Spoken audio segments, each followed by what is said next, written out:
This is a very important question because diagnosis is still something that it's not perfect for von Willebrand disease patients. And although the more severe patients are generally quite well diagnosed and identified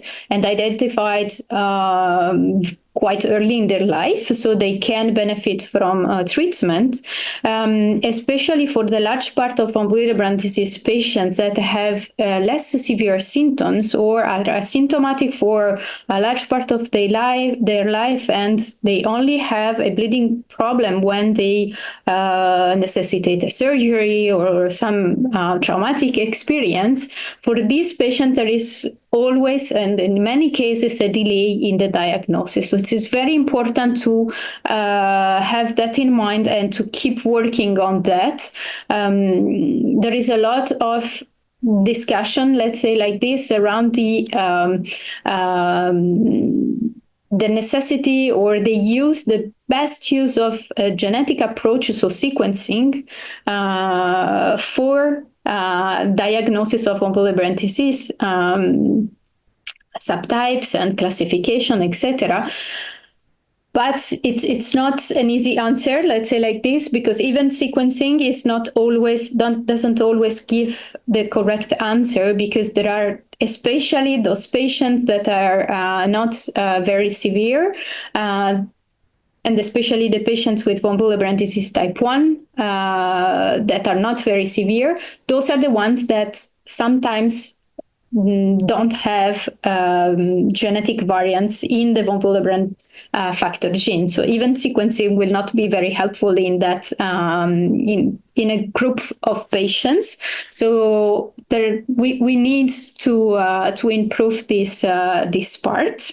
The thing that I could add about challenges, especially for, let's say, clinical trial and the development of the new treatment approaches, let's say that all these approaches are more and more specific for subgroup of patients. So we go towards something that is more personalized.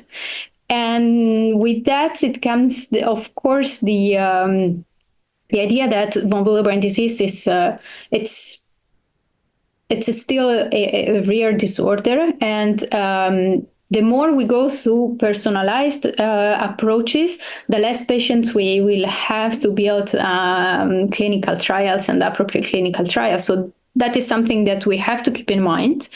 And on the other hand, we also have to keep in mind that von Willebrand disease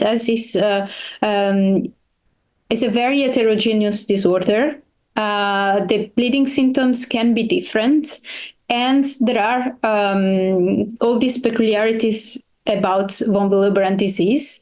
There are a large number of women that are affected, and especially heavy menstrual bleeding is a symptoms, but we are not very good at quantify or qualitatively assess these bleeding symptoms. So all these challenges remain, and so there is a certain challenge while designing new clinical trials especially for von Willebrand disease patients.